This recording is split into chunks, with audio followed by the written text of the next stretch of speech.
Good morning. सकाळचे 4 वाजले आणि मी आज खूप लवकर अशी उठली होती. आजचा वार आहे रविवार आणि आज आहे आषाढी एकादशी.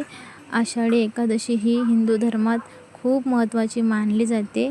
या एकादशीनिमित्त अनेक लोक पंढरपूरची वारी करतात, विठ्ठलाला भेटायला जातात आणि या आषाढी एकादशीला घराघरात उपवास पण केला जातो.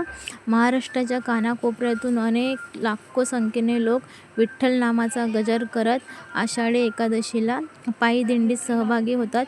याला आषाढीची वारी म्हणतात. सगळे पंढरपूरला जाऊन चंद्रभागेमध्ये स्नान करतात आणि आपल्या विठुरायाचं दर्शन घेतात. चला मग आधी सगळं देवाची भांडे वगैरे घासून घेतली होती आणि मग नंतर मी असा विठुरायाचा अभिषेक केला. दही, दूध, हळदी, कुंकू आणि चंदनने त्यांचा छान असा अभिषेक करून घेतला आणि त्यांना साफ वगैरे करून घेतलं आणि त्यांना अष्टगंध लावला. आई रुक्मिणी आईला हळदी कुंकू वाहून घेतलं आणि मी घरातली बाकीची पूजा वगैरे होती, स्वामीचा अभिषेक ते मी आधीच करून घेतलं होतं. फक्त विठुरायाचा अभिषेक बाकी होता.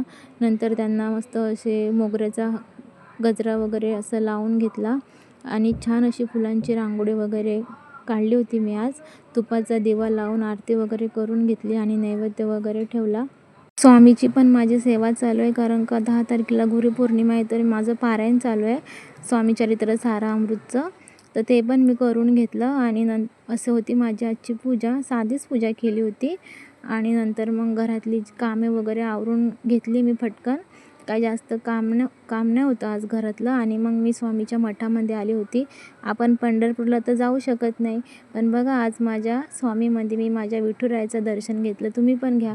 खूप छान वाटत होते आज. स्वामीची मूर्ती पूर्ण असं स्वामींना असं विठुरायाचं रूप दिलं होतं आणि खूप बघून प्रसन्न वाटलं आणि काही गर्दी नाही होती आज मठामध्ये. मस्त माझं तसं दर्शन झालं.